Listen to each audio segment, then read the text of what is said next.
Hey, what's up, guys? On the Fire Sports Pod, where everything we got is hot. I'm your host, Zack Jackson. Welcome back to the Fire Sports Pod. We are powered by StreamYard, where StreamYard makes the dream yard go. We are here on Season 9, Episode number 14.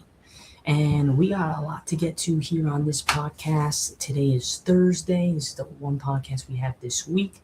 And we got a lot to get to. First up, we're going to go over some breaking news with the 76ers and Joel Embiid just happened about 30 to 40 minutes ago. And then we're going to get into our March Madness recap. I know this has been the national championship was on Monday. Michigan was able to get the dub. But we will go over what kind of transpired in the Final Four and the national championship, and then we'll go into the NBA standings with only 4 days left of the NBA until the regular season starts. Till the regular season ends and the postseason starts, I believe, next week. Same with the NHL. So those are the segments we're going to be going over, and let's get right into it. So first up, I'm going to share my screen, and we're going to be going over some breaking news.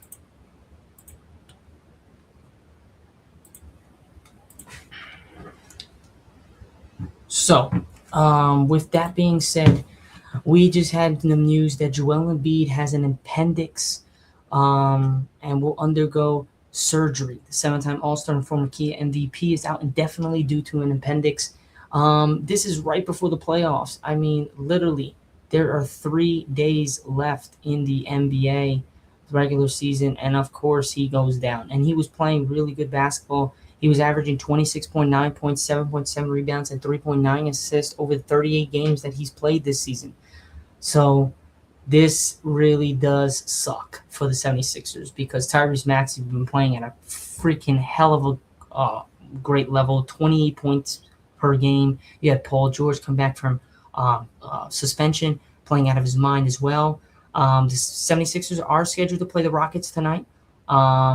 The team said further updates will be provided as appropriate. Embiid has been limited to only 38 games this season. He was held out against the Detroit Pistons on Saturday with right oblique injury management and illness. He has not played in both games of a back-to-back all season. The seven-time All-Star, like I said, he was averaging 27 points a game.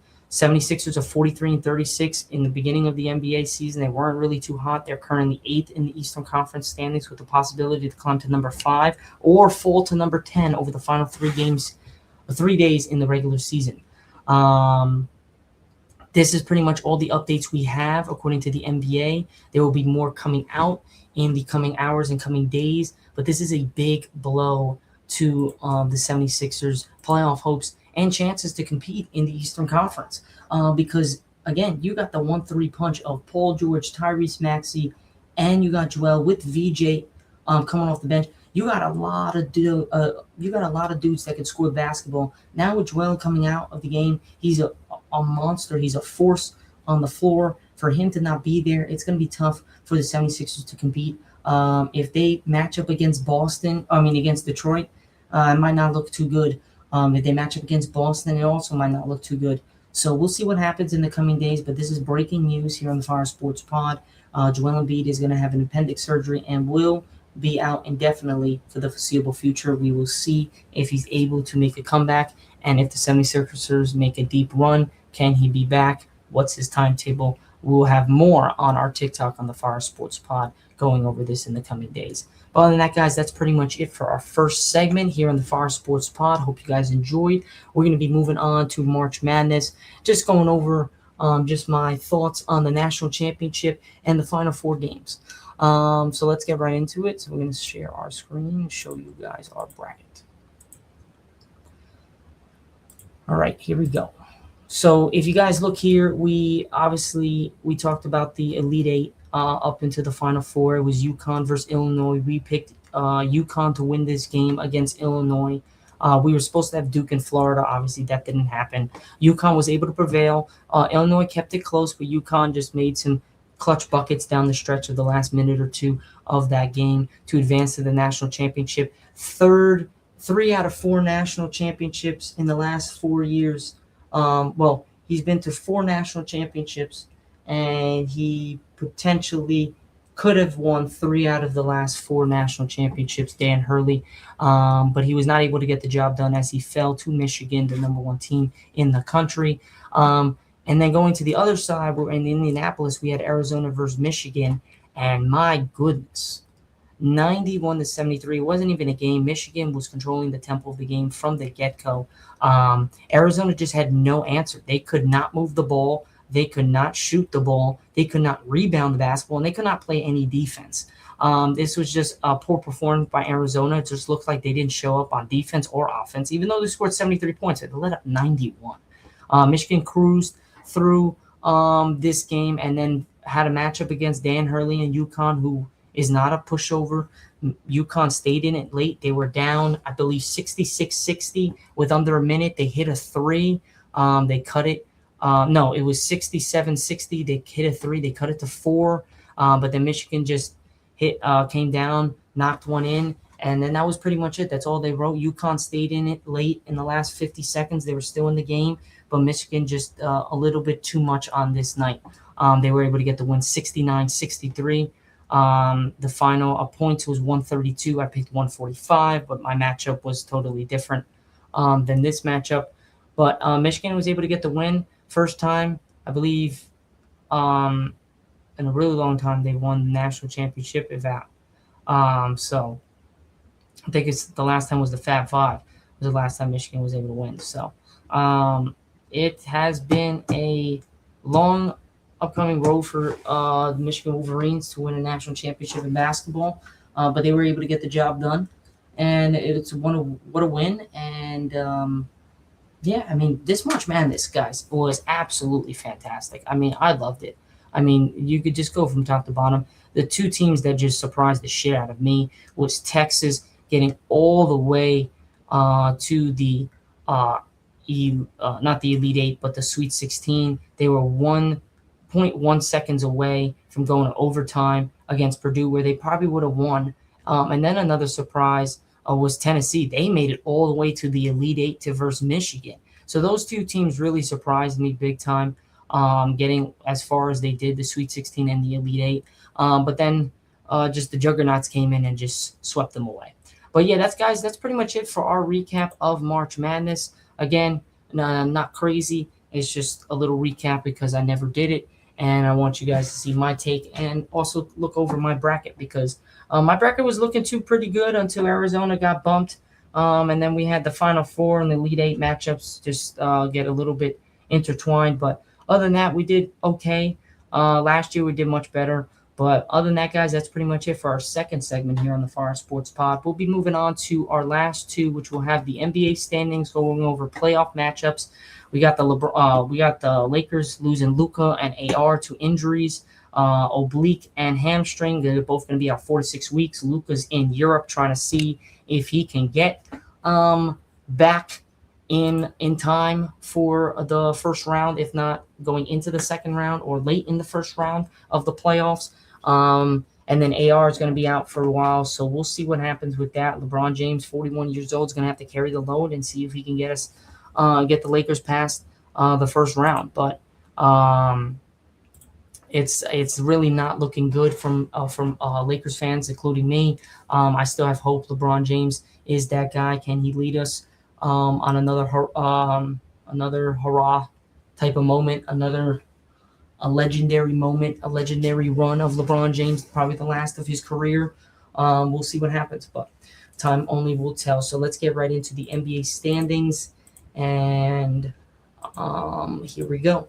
All right, so right now, guys, if you look at it as it's constructed with 4 days, including today, left, we got today, Friday, Saturday, Sunday left in the NBA. So we got the Pistons locked pretty much at number one. I mean, there is a potential if Detroit loses 3 straight games, Boston could jump in here and get the win, but I highly doubt that. So I think Detroit's going to secure the first seed. I believe they already did. And then Boston's going to, obviously, I think is going to stay at 2. They're 3 games ahead. They do play New York tonight in New York. Jason Tatum's first game back in the Garden since he tore his Achilles in the spring last year. So that will be quite a sight to see. I got the Knicks winning tonight against the Celtics, so we'll see what happens there. The Knicks are at 3. They've been playing really good of late. They're 7-3 in the last 10. They won 3 straight, so I like the way they're trending right now. Cleveland also has been on a good tear. They're 8-2 in the last 10. They're won 4 straight. They played a really good game last night against the Hawks, and then the Hawks are right there, man. They're really good. Don't sleep on them. They're 7-2. They're on a 2-game losing streak, but they've been playing really good basketball of late. Since that Kuminga trade, things have really turned around for the Hawks. I like that trade big time. Toronto Raptors. Who would have thought they came out of nowhere a little bit this year? I kind of counted them in the offseason saying that they're going to come in. I like they revamped their roster. They brought in some guys, young guys, and some veterans. And I knew they were going to be pretty good. I didn't think they were going to be this good. They're 6th in the East. They're 5-5 in the last 10, so a little bit of a slope a little bit here. But they're still good. Orlando's been on a good tear. They're 6-4. They've won 4 straight. Philly, again, they're 6-4. They've lost 2 straight, but now with no Joel Embiid, they potentially might drop to the 10 seed. We'll see. Then you got Charlotte. I mean, Charlotte is on a tear. I mean, right now, if I'm being quite frank, Charlotte has a legit chance to jump. They're literally only 2 games back from the 5th seed. I mean, it's right there. From the 9th all the way to the 5th is a difference of 2 games for everybody. So I really think that the Hornets could have a shot to get all the way up to the 5th seed. And I'm sorry, if you got the Hornets to play in the first round, Detroit or Boston, to play the Hornets in the first round, that's going to be a tough-ass series. Would not be surprised if there's an upset in that series with Charlotte. The way how young they are, LaMelo's playing out of his mind. Colin Knippel is fucking a monster. He's probably going to win Rookie of the Year. I think if Cooper Flag didn't get hurt, it would be a landslide, but Knippel's been doing his thing, especially on the Hornets. Mavericks been just a shit show this year. So I presume they're going to give it to Knippel for Rookie of the Year. He deserves shooting lights out. And they're 7-3 in the they're 7-3 in the last 10. So they've been playing really good basketball. Miami's really dropped, man. They were starting out hot after the Bam big monster 83-point game. They've been really on a slope. They're 3-7 in the last 10. I don't see them. They're 10 games above Milwaukee, so they're not dropping anytime soon. They're staying there. But I think if constructed, what I'll say is I think Atlanta would stay at 6. I think Charlotte possibly could jump to 7. Atlanta stays at 5. I think Charlotte could possibly jump to 6, which would mean Orlando, which would mean Toronto would be 7, Orlando would be 8, 76ers would be 9, Miami would be 10. But again, now with the Joel Embiid injury, who knows? With the 76ers, they possibly might drop to the 10 seed. So we'll see what happens in the coming weeks. But this Eastern Conference is tight. From the 5 all the way to the 10 is a difference of 4 games. So this Eastern Conference is very, very tight and very close. We'll see what happens. It's going to be a crazy last 4 days in the NBA season to see where this conference ends up, who the matchups in the first round. But this Eastern Conference is pretty stacked. If I'm teams in here, I'm afraid of any team pretty much, because the Hawks can beat any of these teams on any given night. I believe Cavs can beat any team. Knicks can beat Boston, Detroit, Charlotte. I think Charlotte, Toronto, Atlanta, Cleveland, New York, Boston, Detroit can each beat each other. Philly, if Joel was healthy, I would say yeah. Orlando, not so much, and Miami, obviously no. So that's pretty much my predictions. I think Detroit stays at 1, Boston's at 2. I don't think these two move, but possibly maybe Cleveland at 3, New York at 4. But I'm going to keep New York at 3, 4 Cleveland. I think Atlanta stays 5, Charlotte jumps to 6, Toronto drops to 7, Orlando to 8, Philly to 9, and Miami at 10. So that's how I think the Eastern Conference finishes out going into the playoffs. Now moving on to the Western Conference, where another stacked ass thing is. We have the Oklahoma City Thunder, locked first seed, not even close. They're not losing it. They're 34-6 at home, 30-9 away, 12-3 in the division, 41-9 in the conference. They're averaging 119.4 points a game. Opponents, they're only giving up 107. They've won 9 out of their last 10 games. They have won 7 straight. San Antonio, monster, Victor Wembanyama, De'Aaron Fox, Dylan Harper, list goes, Stephon Castle. This list goes on and on. This is a hell of a team, deep team. Both these teams are very deep, tall, can shoot, can guard. 61-19, 31-7 at home, 29-12 away, 12-3 in the division, 35-15 in the conference. They're averaging 119.6 points. They're giving up 111.2. They're 9-1 in the last 10, and they've won 2 straight. The Lakers, the Denver Nuggets, 52-28. A big comeback against Portland the other night. Down 17, came all the way back and won in overtime.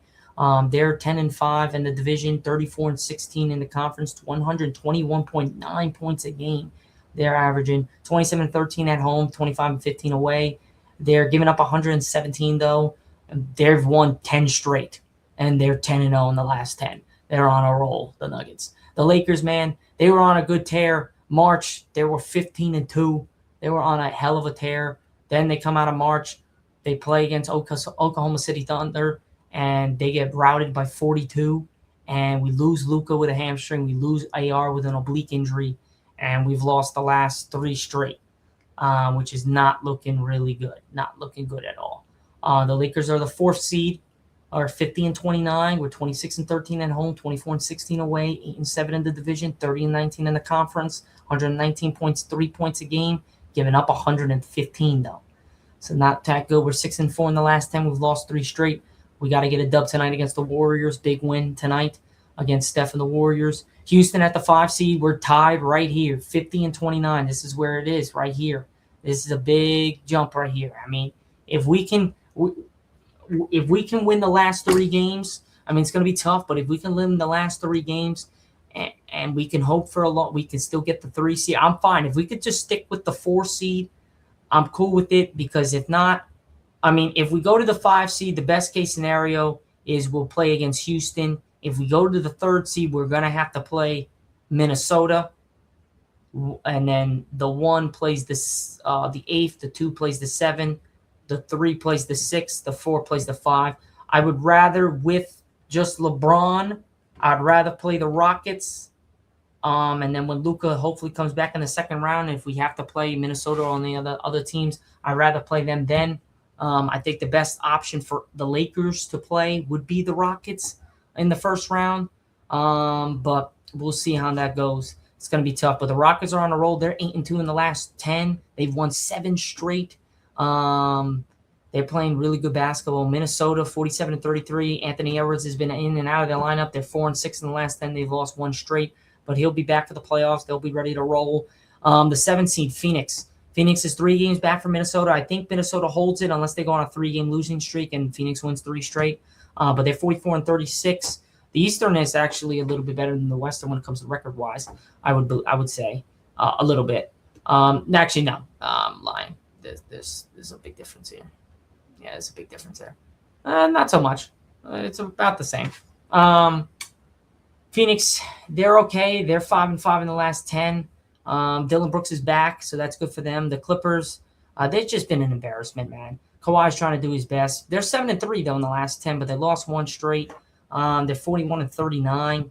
Portland's 40-40 at number 9. They're 6-4 in the last 10. They've lost 2 straight. Golden State's 37-42. They're not even going to have a winning record, and they're still going to be in the play-in. They're 4-6. They've won 1 straight last night against the Jazz. I believe it was against the Jazz.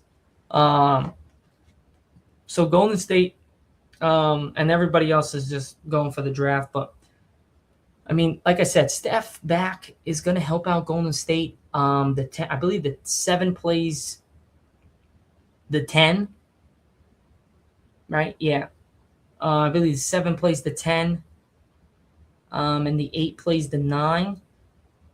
I believe that's how it goes. So Phoenix will play Golden State in a play-in, 1-game winner all. I don't know. I mean, Phoenix is loaded. It's going to be tough. Clippers playing Portland. That's going to be a good one too. I think Phoenix. To be honest, if I'm being honest, I think Phoenix takes them out in Golden State, and then I think if the Clippers lose, yeah, I believe how it goes is Phoenix plays Golden State. If they win, Phoenix is in. Golden State obviously is out.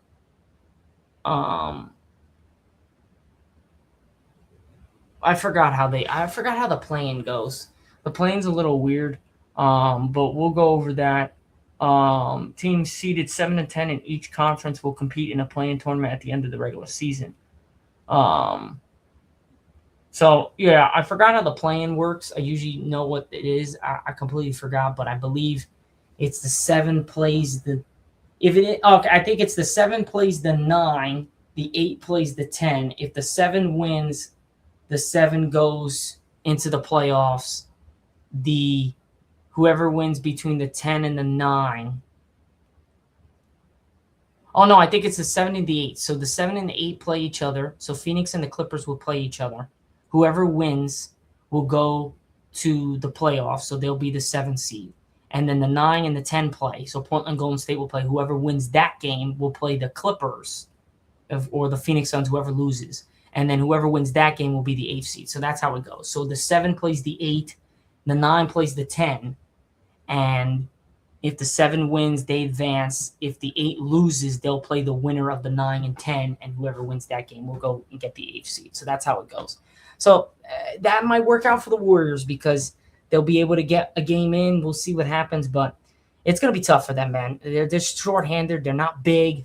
They're playing against big dudes. Steph Curry's a couple games back, but he did have 29 in his debut back from missing 2 months. So you never know. Steph is a magician. He can go off and have some magic again and push something, but I don't think they're going to be able to compete against OKC or the top seeded teams if they make it past the play-in. But we'll see what happens. Now moving on from the NBA standings, we'll be going into the NHL standings. I know I haven't really went over the NHL at all this season, but I've been keeping track. If you've been keeping up with my TikToks, we've been going over that each day. So let's go to the NHL standings. We'll make this quick, and we'll kind of get into the fold here.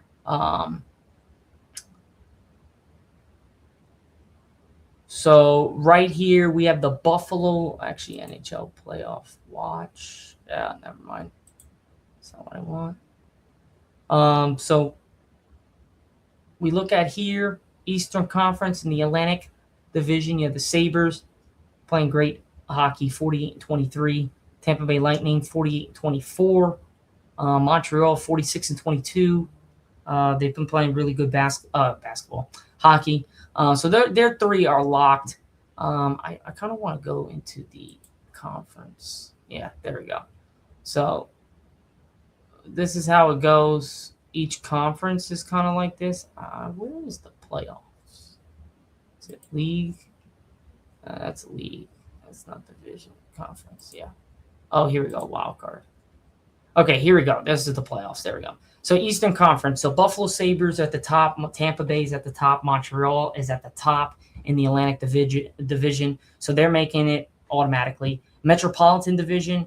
The Hurricanes are at the top with 50-22. Pittsburgh is 40-22. Flyers are 40-26. Look at the turnaround for the Flyers this year, man. Last year, we weren't that good, but they were young. They got some good moves in the offseason. They got the good draft picks, and they brought in some guys, and they really buckled down. 40-26 is a great freaking record. Pittsburgh came back after a terrible season last year, 40-22. And the Hurricanes came back strong yet again, 50-22.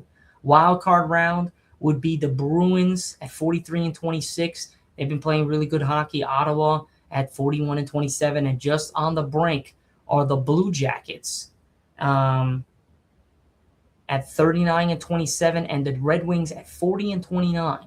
So this is a close, damn. I mean, Boston's at 43-26. And if you go all the way down to the Devils, to the Capitals, they're 40-30. They're right there. I mean, 3 games are separating them with a couple days left in the NHL season. So there's a possibility, but you got to go over matchups, who won versus who. It comes down to that. But I like this playoffs right here. I mean, these 6 teams are just beasts, monsters. I mean, also the Senators and the Bruins playing great. Look at the Senators. They came out of nowhere back this year. It's cool to have them. I mean, my Rangers all the way back at the bottom. They've played pretty well in the last couple games, but they're just abysmal. Toronto, just a terrible year this year. Just really bad. Florida, a horrible year this year, and the Devils didn't have the best year either. They kind of came back a little bit. They've been playing a little bit better hockey of late, but still not really a good season for them. A lot of injuries as well. Now, Western Conference, we got in the Central Division. You got the Colorado Avalanche at 51-16 at top of the division. You got the 46-20 Dallas Stars. You got the 45-21 Minnesota Wild. Oilers are 40-29 in the Pacific. Vegas 36-26. Anaheim Ducks 41-32. And then in the wild card, you got Utah Mammoth 41-30. Nashville 37-31. Here they're 5 games. This one's a little tough. It looks like Nashville and Utah are going to be the teams. The Sharks are there, but it really depends on matchups. But I really think that Utah and Nashville are going to really stay. I mean, the only team that I would say that has a shot would be the Sharks because they got 37-33. But I like this right here. Utah coming in, Nashville. The Ducks like to see it. Vegas, kind of a little bit of a slump this year. Not really the best. They did fire their coach and a bunch of other stuff happened. So I give them kudos to come back and still make the playoffs. On one of the top 3 seeded in the division. And then the Oilers, 40-29, again, came back after winning it last year. So pretty good. Then you got the Wild, Dallas. So, I mean, if you look at the record, 51-16 for the Avalanche. The top record for the Canadiens, 50-22. So there wasn't an outstanding, massive team this year that was just killing everybody. We've had last couple of years, we've had big-time teams over 60 wins. That didn't happen this year. It was very close games, very close divisions. And on top of that, just not massively crazy numbers from anybody. Just in the 50s, the high 40s in wins, and the low 20s and high 20s in losses. So it's been a very competitive NHL hockey season. It always is, but this year just feels a little bit more competitive. Obviously, we don't have the Rangers, the Devils, the Panthers, but we have some different teams in here, and I like it. I like some new blood in here. So it looks really good. We'll see what happens in the coming weeks and how the playoffs work out, but that's pretty much it. I think this kind of stay where it's at. I could see maybe the Red Wings making a jump to the 2 seed against to take out the Senators, but I think the Bruins are safe here. They just got to keep winning hockey games. But other than that, guys, that's pretty much it for the podcast here on the Far Sports Pod, where everything we got is hot. I hope you guys enjoyed. We had a lot in this podcast. Went over breaking news: Joel Embiid out with an appendix surgery. March Madness recap: how national championship went and Michigan dominated Arizona and was able to take care of Dan Hurley and UConn. And then we went over the NBA standings, what a next 4 days it's going to be in the NBA for the Eastern and Western Conference, and see where the matchups are. The biggest question mark: will the Lakers be even competitive in the first round? And then the NHL, how competitive it's been this year. Not big-time teams that are just flying up there with 60 wins. You got guys that everybody's neck and neck. It's going to be very good playoffs for the NBA and the NHL. For a Lakers fan, I just hope the Lakers are able to get some things going and maybe string in some wins. And hopefully Luka comes back in valuable time and LeBron's able to take it, because it would be nice for the Lakers to make a run. They played fantastic basketball defensively and offensively in the month of March. They look like contenders right there. And then the whole OKC Thunder game, and then everything just went downhill from there. So hopefully things change, but we're going to have to rely on LeBron James, and let's see if he can get the job done at 41 years old. I don't know.